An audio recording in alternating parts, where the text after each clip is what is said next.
Hey, this is Escape from Trucking.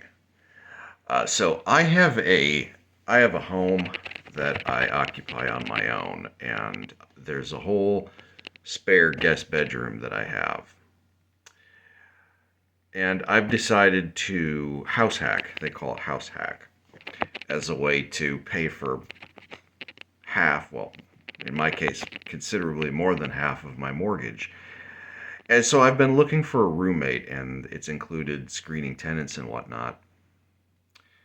Um, and I had a tenant, an applicant, I should say, and she looked like she wanted, she had enough income and everything looked good. She lived nearby. She lives in an apartment complex nearby, and they're raising her rent. And, I've priced my room very economically. So she comes over. Let's check the lighting here. Is that lighting better? Yeah, I think so. She comes over and she says, she seems interested and everything seems good. It's a woman in her 70s on Social Security from California, by the way. And she starts, she seems just very talkative and she's not really interested in the house that much. She just wants to tell her story about her whole life, and I'm not going to get into the details of it, but she would just go on and on and on and on and on. One of these types of people, and she pretty much talked my ear off for 45 minutes to an hour. And then when I started mentioning the application process, the credit check, criminal background check, proof of income, all the things a decent landlord worth his salt would do, she seemed like she was kind of done with the conversation. When she told her story, she was kind of ready to go home, was the sense I got from her body language. And I didn't think much of it, but I sure realized something was wrong.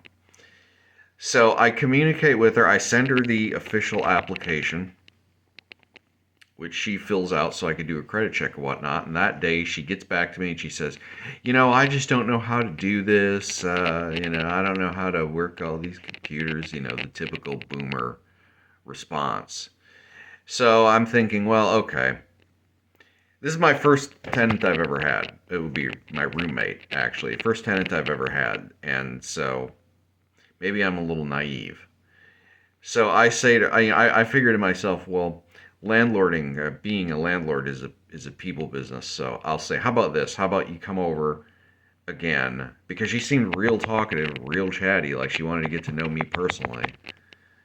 Um, Maybe that's just a woman thing. I don't know.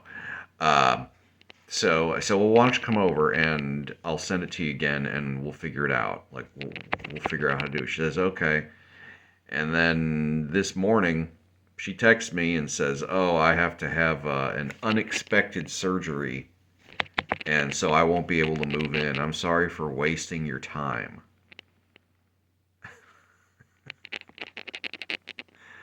Yeah, you wasted my time, all right, honey. I mean, I don't think somehow, and it could be, but somehow I just don't think that she has an unexpected surgery.